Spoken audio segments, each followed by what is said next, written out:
On the night she was supposed to marry a powerful count, Isabelle heard a song that changed everything. A forbidden melody, a masked pianist with a past darker than the shadows of Italian high society, and a love that would cost her everything, including her name, her fortune, and maybe even her life. This is the story of a woman born in a golden cage and the man who taught her how to break free. But tell me, would you give up your entire world for someone you barely know? Before we begin, hit subscribe and tell us in the comments, where are you watching from? Now, let's begin. Isabelle Moretti had learned two things growing up in the grand halls of Villa Moretti. Appearances were everything, and love was a dangerous illusion. Daughter of one of Italy's most influential families, Isabelle was raised among marble staircases, chandeliers, and whispered negotiations over champagne. Her future was mapped out before she could read her own name. She was to marry Paolo de Santis, a count, a businessman, a man with the right name, the right family, and the wrong heart. At 26, Isabelle had mastered the art of smiling with her lips while keeping her heart silent. Paolo wasn't cruel, but he wasn't kind either. Their engagement was a business merger disguised as a fairy tale. On the eve of their engagement ball, held at a century-old villa on Lake Como, Isabelle did what no daughter of high society was supposed to do. She disappeared. While the guests mingled under crystal lights and a string quartet played in the grand hall, Isabelle slipped through a side door, her silver gown catching the moonlight. She walked the empty corridors until a sound caught her breath. A piano. It came from the old music salon, a room that hadn't been used in years. The melody was soft, haunting, almost like a secret whispered in a language only the heart could understand. Isabelle pushed the door open, and there he was, a man in a simple black suit, sitting at the grand piano, fingers gliding over the keys like a gentle storm. His dark hair fell slightly over his forehead. His profile was sharp, but softened by the faintest sadness in his expression. He didn't notice her, or maybe he didn't care. Isabelle stood in the doorway, unable to move. The music wrapped around her like an invisible thread, pulling at something she didn't know was broken inside her. When the last note lingered in the air, the pianist lifted his gaze and met hers. For a moment, the world fell silent. He didn't smile, he didn't bow. He simply nodded, his eyes a storm of something too deep to name. Then, without a word, he closed the piano lid and stood. Isabelle's voice caught in her throat. I didn't mean to interrupt." The man tilted his head slightly. "You didn't." His voice was calm, low, with a trace of an accent she couldn't place.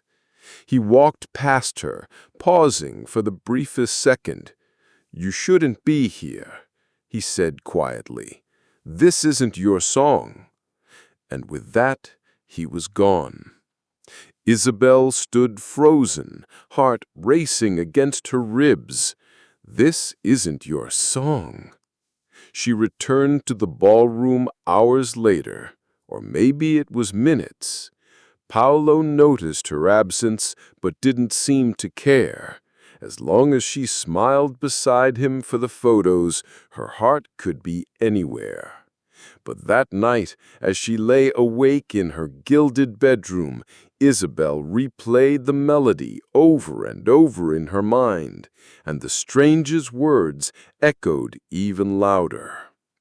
The next morning, she asked around discreetly. His name was Adrian Rossi, a pianist hired for the evening, nothing more. Or so they said. But Isabelle couldn't stop thinking about him. Over the next weeks, Adrian appeared in the most unexpected places. At a charity gala in Florence, at a museum exhibit in Rome, at a private garden party in Siena. Always playing, always distant, always alone. Isabelle tried to convince herself it was coincidence, but coincidence didn't explain the way his eyes always found hers in a crowd, as if they shared a secret neither had spoken. And every time he left before she could speak. One rainy afternoon in Venice, fate finally betrayed Adrian. Isabelle was wandering through a quiet bookstore when she heard the faint sound of piano keys from the back room. Drawn by the sound like a moth to flame, she followed it and found him, sitting at a battered upright piano, alone, playing to no one. Isabelle didn't hesitate this time.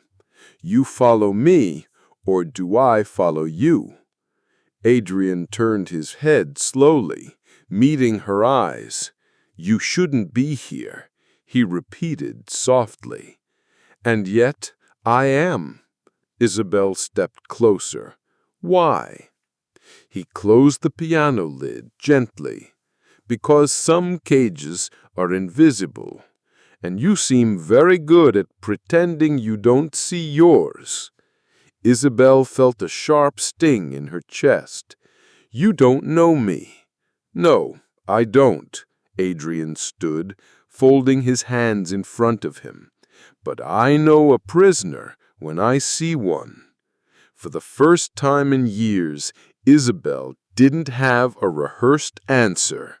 She stared at him, searching for something. She didn't even know what. And then, almost imperceptibly, Adrian's eyes softened. Walk with me. They walked in silence through the narrow streets of Venice, the rain falling softly around them. Adrian spoke little. He listened. And when he spoke, his words were quiet, precise, like carefully chosen notes. He never asked about Paolo, never asked about her family. Instead, he asked the things no one ever did. What makes you stay? What would you do if you weren't afraid? When was the last time you said no and meant it? Questions that stripped away her carefully built walls. By the time they reached the edge of the Grand Canal, Isabelle felt lighter and dangerously close to falling apart. She turned to him. Why do you care? Adrian met her gaze, calm but intense. Because I remind you of someone I once was. And at that moment, Isabelle realized Adrian was not a stranger after all. He was the only person who ever saw her. Days turned into weeks. Isabelle couldn't explain, even to herself, why every time she closed her eyes, she saw Adrian's face, not smiling, not speaking, just watching. There was no logic in it. She barely knew him, yet in a world where every person played a role, Adrian seemed to exist outside the script, and she couldn't stay away. The days that followed felt like stolen time. Isabelle and Adrian moved between cities, Florence, Venice, Milan, always in fleeting moments that belonged only to them. They spoke little of Paolo. They spoke even less of the life waiting for Isabelle behind marble gates and golden cages. Instead, they spoke of music, of freedom, of dreams neither of them dared to admit before. And yet, every stolen moment deepened the shadow hanging over them, because the world they both escaped was waiting. One afternoon, in a sunlit piazza in Rome, Adrian led Isabelle into a small, forgotten chapel. The walls were cracked. The air smelled of dust and old prayers. In the center stood a piano, ancient, its keys worn by time. Adrian sat, without a word. He played a melody Isabelle had never heard before. Soft, haunting, a song that felt like a confession. When the last note faded, Isabelle whispered, "What is that?" Adrian's fingers lingered on the keys. "My truth." She sat beside him. "Tell me." For a long time, Adrian said nothing. Then he spoke. "I was born in Naples. My grandfather founded the Rossi Conservatory, one of the oldest in Europe. My family expected greatness." Isabelle listened, heart tightening. "I started playing at 4. By 12, I was performing for royalty. By 16, I was a name whispered in every concert hall." I gave a soft, humorless laugh. "And I hated every second of it." Isabelle frowned. "Why?" Adrian's jaw tightened. "Because it was never about music. It was about power, about prestige. I became a brand." He looked at her, eyes dark with something deeper than anger. "My family used me, sold me to the highest bidder. I played for men who ruined lives, for leaders who bought silence with blood. They smiled, and I played." A cold chill wrapped around Isabelle's spine. "You walked away?" Adrian nodded slowly. "On the night I turned 23, I stood on stage in Vienna. The hall was filled with the richest men in Europe. And I stopped in the middle of the concerto." He smiled faintly. "I walked off the stage and never played for them again." Isabelle stared, breath caught in her throat. "They called it a scandal. They said I broke a contract, dishonored my family. They erased me from every program, every concert hall. And I let them." Silence fell between them. Isabelle reached for his hand, fingers trembling. "You chose freedom over everything." Adrian met her gaze, softening. "And I've lived in the shadows ever since, playing for strangers, never letting anyone close." He turned to her, his voice low. "Until you." The confession hung in the air like a fragile thread. Isabelle's heart thundered. "I don't know what this is between us." Adrian smiled, soft and sad. "Neither do I." "But I know I don't want to go back." His hand covered hers. "Then don't." But reality has sharp claws. The very next evening, Isabelle returned to Via Moretti and found Paolo waiting in the drawing room. Calm, smiling. Too calm. He poured himself a glass of wine as she entered. "Lovely trip?" Isabelle kept her face neutral. "Business, family matters." Paolo swirled his wine lazily. "Of course. And what would your mother say if she knew you've been seen with Adrian Rossi?" Her stomach twisted. "Are you following me?" Paolo chuckled, shaking his head. "Oh, Isabelle, you really think I'd leave you unsupervised?" He sipped his wine, eyes narrowing. "Your family is fragile. Your father's company, delicate. A scandal would break them." Isabelle felt a cold fury rising. "You wouldn't dare!" Paolo leaned forward, voice dropping. I don't have to. The press loves a story about a rebellious heiress and a fallen pianist. He set his glass down with a soft clink. Walk down the aisle, and your family stays untouched. Walk away, and everything you know burns. Isabelle walked out before her rage could explode, but Paolo's words echoed in her ears. That night, she met Adrian by the riverbank, where the city's lights flickered over dark waters. She told him everything: Paolo's threats, her family's fragile reputation, the trap tightening around her neck. Adrian listened in silence. When she finished, he asked softly, "What do you want, Isabelle?" She stared at him, the answer clawing inside her chest. "I want to be free. I want to live a life that's mine." Adrian's eyes softened. "Then we run."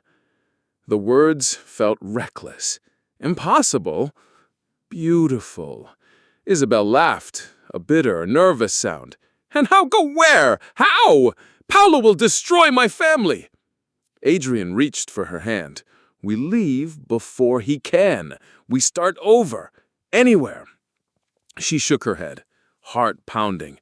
"It's not that simple." Adrian's voice dropped. "It is, if you believe it." Isabelle looked into his eyes and saw not a boy who ran from a stage, but a man who chose himself over a world built on lies. And for the first time, she believed she could do the same. They planned it in whispers, in shadows. A train from Milan, a ship from Marseille, a project Adrian had dreamed of for years, bringing music to children in forgotten villages across Europe. A new life, a new purpose, a freedom neither of them ever tasted. And on the night before her wedding, they would leave. But fate has a habit of listening, and Paolo was always listening. The night before her wedding, the entire Villa Moretti sparkled like a crown set for a queen. The marble halls glowed with candlelight. Guests arrived from every corner of Europe. The press camped outside the gates, hungry for a glimpse of the perfect bride. Isabelle stood before her mirror, draped in a gown worth more than most men's fortunes, a masterpiece of ivory silk, lace, and pearls. And yet, she had never felt more like a prisoner. At exactly 11 o'clock, as the last waltz echoed through the grand hall, Isabelle slipped through a servant's passage, her heart pounding so loud it drowned every sound around her. Outside, Adrian waited. He stood by an old Fiat at the edge of the estate's private road, wearing a simple black coat, his hair tousled by the night breeze. When Isabelle appeared, he didn't smile. He simply opened the door for her. They exchanged no words, because words belonged to a world they no longer recognized. They drove through the winding roads of Lake Como, headlights slicing the darkness. For a moment, it felt real. The wind on her face, the weight of expectation falling behind them, the taste of freedom just ahead. Isabelle closed her eyes, breathing it in. But dreams have thin skin, and reality knows how to tear it apart. At the border checkpoint, 2 black cars appeared behind them, silent, predatory, unmistakable. Adrian cursed under his breath, gripping the wheel tighter. Paolo. Isabelle's heart froze. What do we do? Adrian's jaw clenched. We don't stop. The Fiat surged forward. The black cars followed. They raced through narrow roads, tires screaming against the asphalt. Adrian weaved between empty trucks, skidded past silent streets, but the black car stayed close, too close. At a sharp bend, a shot rang out. The rear window shattered. Isabelle ducked, choking on a scream. They're shooting at us. Adrian's voice was low, steady. They want to scare you. They won't risk killing you. Isabelle's eyes burned. And you? He met her gaze for a split second. I don't matter. Her throat closed. No. No more lives stolen by men like Paolo. Adrian turned sharply into a hidden side road, a forgotten path leading to the old freight station. The black cars followed, headlights piercing the night. At the last second, Adrian slammed the brakes and pulled the handbrake, spinning the Fiat into a narrow alley. The black cars overshot, screeching past the turn. Adrian gunned the engine and shot into the opposite direction. For a heartbeat, silence, freedom. Then, another car blocked the road ahead. Paolo stepped out, calm, immaculate in a tailored suit, holding a gun. Adrian stopped the car. He turned to Isabelle, his voice soft. "When I tell you, run." Her heart cracked. "No, not without you." Adrian gave her a look, fierce, gentle, breaking. "Yes, without me." Before she could argue, Paolo fired a single shot into the air. The echoes sliced through the night.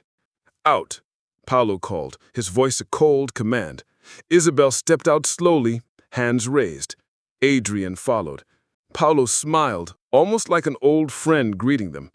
"Did you think it would be this easy?" Isabelle stood tall, her voice steady. "I am not your property."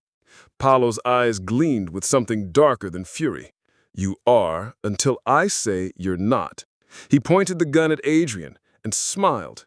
"Consider this your final lesson."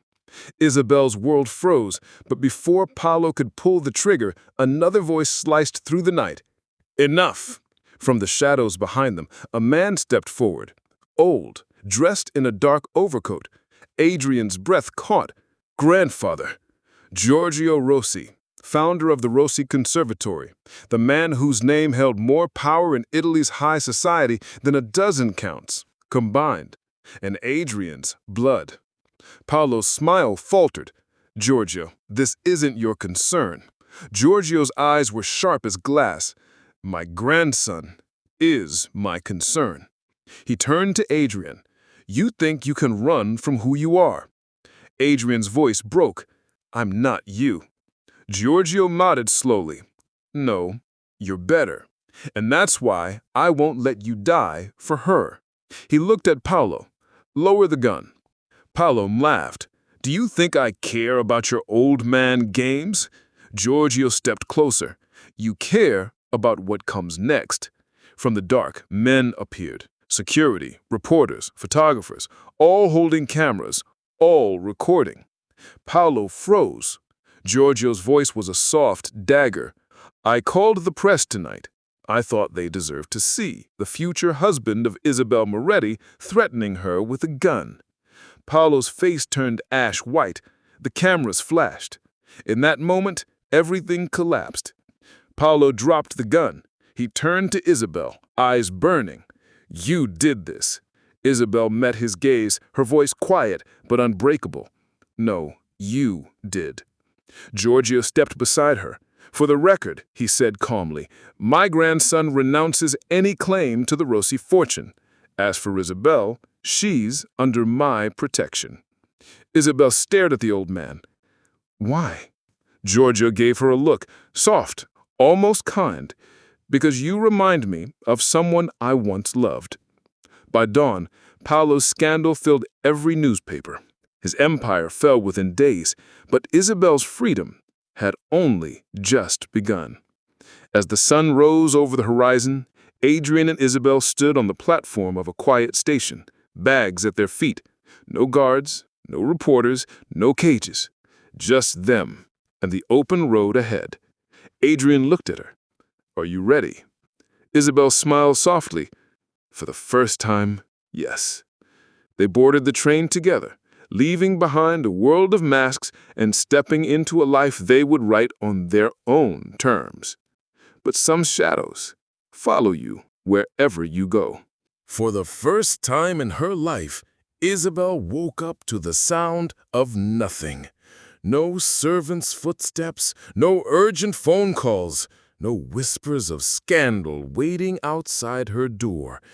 Just the soft hum of a train gliding through the hills of southern France. She opened her eyes to the sight of Adrian, asleep beside her in the narrow cabin. His face calm, his breathing steady. A man who once belonged to the world of wealth and power, now curled up on a worn leather seat with nothing but a small bag and a freedom they both barely understood.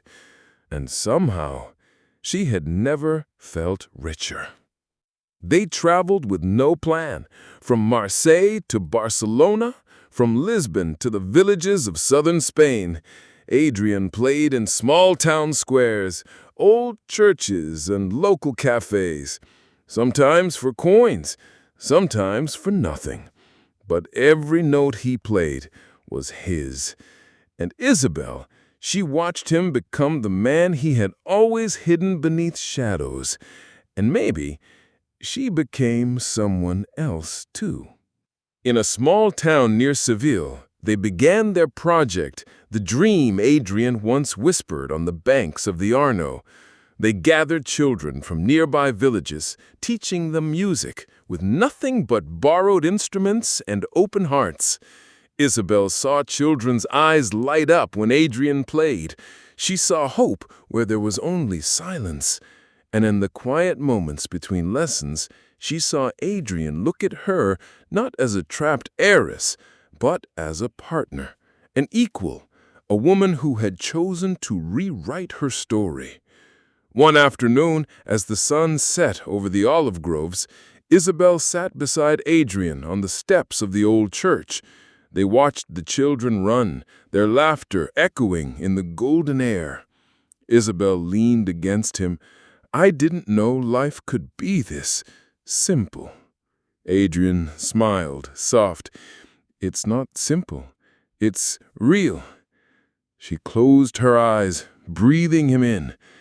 "And real is enough." He pressed a kiss to her hair. "For me, it's everything." For the first time, they allowed themselves to believe the storm had passed.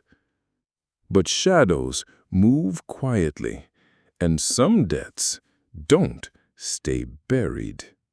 It happened in Lisbon, at a small cafe by the harbor. Adrian was playing for a group of fishermen while Isabelle helped serve pastries with the owner, a kind woman named Rosa. The day felt ordinary until it wasn't. A man entered the cafe, tall, dark suit, smile too sharp for a tourist. He sat at the bar, ordered a coffee, and never took his eyes from Isabelle. She felt it, the cold prick at the back of her neck. When Adrian finished his song, the man clapped softly. "Bravo," he said, voice smooth as silk. Adrian nodded politely, his gaze cautious. "Thank you." The man stood, straightening his jacket. "I wonder if your lovely companion knows that you're still being watched." The words sliced the air like glass. Isabelle's blood turned to ice. Adrian's smile faded. "And you are?" The man's eyes gleamed. "Consider me a messenger." He pulled a small envelope from his coat and set it gently on the piano. "For you, courtesy of an old friend." Without another word, he walked out. Adrian opened the envelope. Inside, a single photograph of Isabelle, smiling beside the children at the music class in Seville. On the back, a message written in elegant, sharp handwriting. "Freedom comes at a price." Isabelle felt the world tilt beneath her feet. "It's Paolo!" Adrian folded the photograph carefully, his hand steady. "He won't stop." She stared at him, heart pounding. "We need to run." Adrian shook his head slowly. "No, we need to stop running." That night, they sat together in a small rented room above the cafe. The sea wind rattled the shutters. Isabelle looked at Adrian, the man who had taught her to breathe. And now, the man she feared would lose everything because of her. "I can't ask you to fight this." Adrian took her hand, his grip firm. "You're not asking, I'm choosing," she whispered, her voice cracking. "Why?" His eyes met hers, steady, sure, real. "Because I love you." The words fell between them like a quiet thunder. No grand declarations, no promises wrapped in silk, just the truth. Plain, unshakable, real. Isabelle felt something break open inside her, not with fear, but with peace. She cupped his face gently. "I love you too." But love doesn't stop the past from knocking. 2 days later, in Madrid, they found out Paolo hadn't stayed in Italy. He had followed them, tracked every city, every step, and he wasn't alone. Rumors spread in whispered circles. Paolo had struck alliances with men who owed him favors, dangerous men who didn't care about scandals, but about debts paid in blood. On a rainy morning, Adrian walked into their rented room with a newspaper in hand. The headline screamed across the front page, "Fallen Count seeks revenge abroad. Moretti heiress at the heart of scandal." Below, a photo of Isabelle and Adrian, taken 2 days earlier. Isabelle stared at it, numb. "He knows where we are." Adrian nodded slowly, folding the paper. "And he's coming." They packed what they little had. No time for plans, no time for dreams, just survival. That night, on a dark street in Madrid, Isabelle and Adrian boarded a train heading north towards Paris, the city where they first crossed paths in silence, and maybe where they would make their final stand. As the train pulled away, Isabelle held Adrian's hand tightly. She looked out at the darkened city, heart racing. "I'm scared." Adrian's voice was quiet, but unwavering. "So am I, but I'd rather face this with you than spend a lifetime hiding without you." Isabelle turned to him. "I won't leave you." He met her gaze, eyes burning with something deeper than fear. "Then, whatever comes, we face it together." And as the train vanished into the night, the past followed close behind.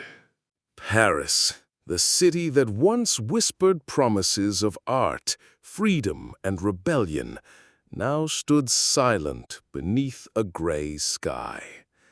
Adrian and Isabelle arrived at dawn. No grand station, no waiting crowds, just the two of them, stepping onto a platform that felt like the edge of a world they couldn't outrun. They settled in a small flat on the left bank, above an old violin shop owned by a friend of Adrian's. It was modest, cracked walls, a leaking roof, but it was theirs. For a moment, they dared to breathe. They played music in the streets, shared dinners by candlelight, spoke of building a life from nothing. But like all borrowed time, it didn't last. One evening, as the sun bled into the Seine, Adrian returned to the flat alone. He opened the door and found Isabelle sitting by the window, pale, eyes wide, hands trembling. On the table before her, an envelope. Adrian crossed the room, heart tightening. "What is it?" Isabelle swallowed hard. It was slipped under the door. Inside the envelope, a single photograph of Adrian, standing in the street, taken that morning. On the back, written in Paulo's sharp, unmistakable hand, "I'm closer than you think." Adrian closed his eyes for a moment, his jaw tightening. The game was over. Paulo wasn't threatening anymore. He was hunting. That night, Adrian and Isabelle packed what they could carry. They didn't speak much. Some fears are louder than words. But as Adrian folded the last of their belongings into a small case, Isabelle touched his arm. Her eyes met his, fierce, burning. "I won't run anymore." Adrian stared at her, stunned. "Isabelle." She shook her head. "This ends here." Adrian searched her face, for doubt, for fear, but found neither. He felt something sharp twist inside his chest. "You'll have to trust me," she whispered. At midnight, they walked into the heart of Paris, hand in hand, not as fugitives, but as two people choosing to face the darkness together. They went to the only place Paulo would expect them to be, the Palace Garnier, the Grand Opera House. A gala was being held that night, one of Paulo's favorite playgrounds. Isabelle entered in a simple black dress, her hair pinned back, her expression unreadable. Adrian walked beside her, no mask, no pretense. They weren't hiding anymore. And Paulo didn't disappoint. He appeared near the grand staircase, flanked by two men in dark suits. His smile was ice. "Isabelle, Adrian, how touching." Isabelle lifted her chin. "Let's end this." Paulo chuckled softly. "Oh, I intend to." He stepped forward, eyes gleaming. "You thought you could humiliate me, run away, ruin everything I built?" Adrian's voice was calm, clear. "You ruined yourself." Paulo's gaze turned razor sharp. "I could destroy you both right now." Isabelle met his eyes, steady as stone. "Then do it." The crowd around them fell silent. Paulo hesitated, a flicker of uncertainty passing through his face. He hadn't come for a scene. He had come to make them beg. But they didn't. And in that moment, everything changed. Security appeared behind Paulo, men from the Palais, the press snapping photos from the marble balcony. And from the shadows, Giorgio Rossi stepped forward. The old man's voice carried across the gilded hall. "Let me remind you, Paulo, Paris isn't yours, and she's neither." The crowd gasped. Paulo turned, face draining of color. "You, again?" Giorgio smiled softly. "You forgot, Paulo. Power is knowing when you've lost." The next moments unfolded like a silent storm. Paulo tried to step back, but security blocked him. Photographers swarmed. The press, hungry for scandal, caught every angle. By morning, every paper in Europe carried the story of Paulo de Santos, arms dealer, fraud, and disgraced count, exposed in the heart of Paris. Isabelle and Adrian walked away as the city exploded around them. They didn't celebrate. There was no victory in surviving a war you never wanted. But there was peace, in knowing it was finally over. Or so they thought. 1 week later, on a quiet morning in Montmartre, Adrian went out to buy bread and never came back. They found him in an alley, beaten, barely breathing. No witnesses, no suspects, but Isabelle knew. Paulo's shadows had reached out one last time, a final, silent strike. Adrian survived, but the price was everything. He could no longer play. his hands broken beyond repair. Isabelle sat by his hospital bed, holding the hands that once brought music to the world. Adrian woke to find her there, her eyes full of unshed tears. He whispered, "I'm sorry." Isabelle shook her head. "No, I am." She kissed his hands gently. "Because I never told you, you were always enough, with or without the music." They left Paris together, not as heroes, not as fugitives, but as two souls who had survived the worst the world could throw at them. Years later, in a small village in southern France, they opened a music school. Adrian taught with his voice, guiding children with patience and heart. Isabelle ran the school, taught the girls to fight for their voices, their choices. They built something real, something neither Paulo or the world could ever take away from them. They lost everything, but in the end, they gained the only thing that mattered: freedom. Because love doesn't save you from the darkness. It teaches you how to walk through it and still choose the light. Some stories don't end with a perfect bow. Isabelle and Adrian didn't win a fairy tale. They lost their titles, their fortunes, even their dreams. But they gained something neither power nor money could buy: the right to live on their own terms. And maybe that's the greatest love story of all. What about you?